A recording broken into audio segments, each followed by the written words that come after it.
बता दूं 30-31 जुलाई का मैं परसों भी जो एक वीडियो बना के डाला था जी।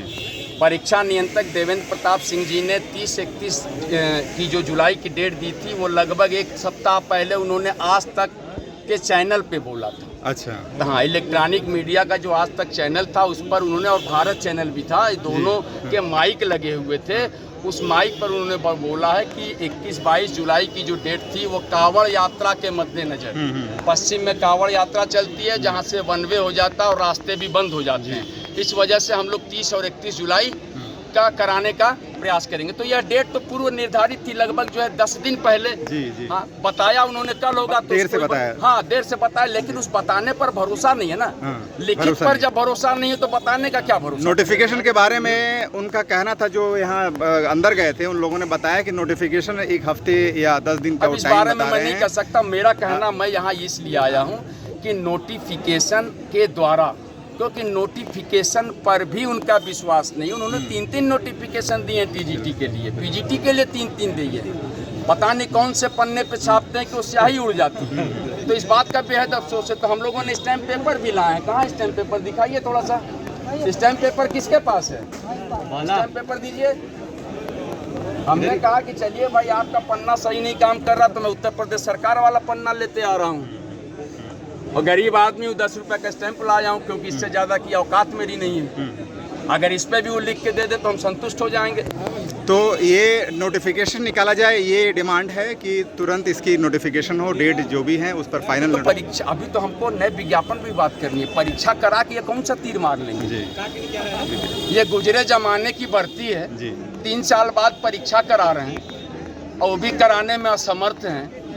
उछल कूद घोड़ों की तरह मचा रहे हैं, कभी इधर कूद रहे हैं, कभी उधर कूद रहे हैं, कोई डेट नहीं मिल रही है। तो ये कोई बहुत बड़ी उपलब्धि नहीं है। जो बार बार ये टल रहा है, इस पर इसका क्या मतलब?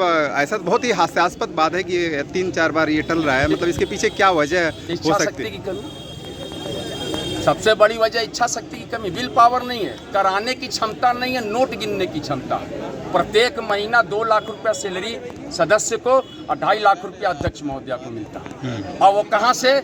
हम जैसे गरीबों ने आवेदन किया था, 750 रुपया एक आवेदन का शुल्क दिया था, उससे पैसा इकट्ठा करके उससे प्रत्येक महीना इनको सैलरी प्रोवाइड हो जा रही है। इसलिए ये खा के आराम कर रहे हैं, सोच रहे हैं कि परीक्षा कराने का कोई बहुत मतलब नहीं है। बीच में कभी जब इनको समझ में आएगा, आराम कर लेंगे, तब कहेंगे कि चलिए आज हम परीक्षा करा लेते हैं। फिर कहेंगे कि चलिए फिर एक नया विज्ञापन देते हैं चुनमुना अंदाज में पैसा वसूलने के लिए। तो उत्तर प्रदेश का नौजवान बेरोजगार प्रतियोगी छात्र अब सतर्क है। अब चुनमुना विज्ञापन से काम नहीं चलेगा, क्योंकि माध्यमिक शिक्षा मंत्री ने 24,000 वो वाला दीजिए ना, वो वाला पत्र 24,869 का उल्लेख किया था। तो उसको हम जो है पूरा विज्ञापन चाहते हैं, क्योंकि माध्यमिक शिक्षा मंत्री का बयान गलत नहीं हो सकता है। इसमें होगा, इसी में देखिए, माध्यमिक शिक्षा मंत्री जी का बयान गलत नहीं हो सकता। इसको रखिए, ये देखिए, आपको लिखित में दिखा रहा हूँ। ये देखिए, विधानसभा का द्वितीय सत्र 2023 प्रथम मंगलवार, डॉक्टर अजय कुमार माननीय सदस्य विधानसभा, इन्होंने एक प्रश्न, अतारांकित प्रश्न पूछा था, उसका इन्होंने लिखित में उत्तर दिया है और बताया है कि 20,465 सहायक अध्यापक के रिक्त है, 4384 प्रवक्ता के। ये टोटल 24,869 पद रिक्त हैं, और ये 1.5 वर्ष पूर्व की सूचना है। तो ये अगर हम मांग रहे हैं तो कौन सा गुनाह कर रहे हैं? गलत कर रहे हैं क्या? विधानसभा में तो ये स्वीकार किया गया है कि इन रिक्तियां हैं जी, और सरकार उसको मानती है कि ये पद खाली हैं। ठीक है, और शासन की तरफ से निश्चित रूप से इसका मतलब ये है कि खाली। अच्छा, एक चीज़ बताइए, कल इन्होंने कहा था कि नई भर्तियां कराने के बारे में भी कुछ कल इसमें एक नोट बता दूं सर आपको, ये भी जान लीजिए कि उन्होंने नीचे में एक लाइन लिखा, देखिए जी। उन्होंने एक प्रश्न पूछा कि क्या सरकार इन पदों को भरने पर विचार करेगी? तो उन्होंने लिखा है जी हाँ। अरे साइलेंट रहिए, हमारे आंदोलन में ये सब नहीं होता, ध्यान रखिएगा आप लोग, प्लीज प्लीज ईमानदारी से। उन्होंने बोला जी हाँ। आगे क्या बताया उन्होंने कि प्रदेश के अशासकीय सहायता प्राप्त माध्यमिक विद्यालयों में अध्यापकों के रिक्त पदों पर चयन की कार्रवाई उत्तर प्रदेश माध्यमिक शिक्षा सेवा चयन बोर्ड द्वारा की जाती है। ठीक है, वर्तमान में उत्तर प्रदेश माध्यमिक शिक्षा सेवा चयन बोर्ड प्रयागराज के स्थान पर उच्च शिक्षा विभाग द्वारा नवीन आयोग उत्तर प्रदेश शिक्षा सेवा चयन आयोग का गठन किया जा रहा है, जिसके नियमित चयन बोर्ड में सदस्यों के चयन की कार्रवाई को स्थगित रखा गया। अब आपने रोका किस लिए है कि चयन बोर्ड नहीं है और चयन आयोग का गठन की कार्रवाई हो रही है।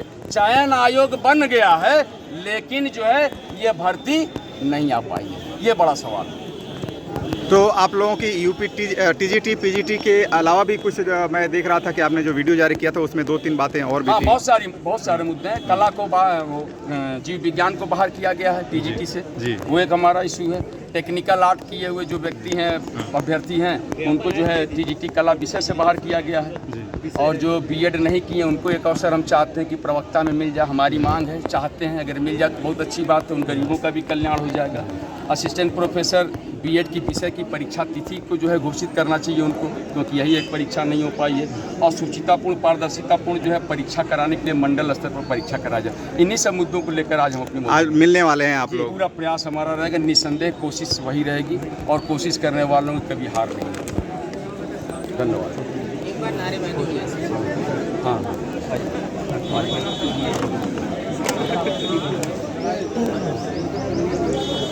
अनिल थोड़ा आइए फोटो हो जाए।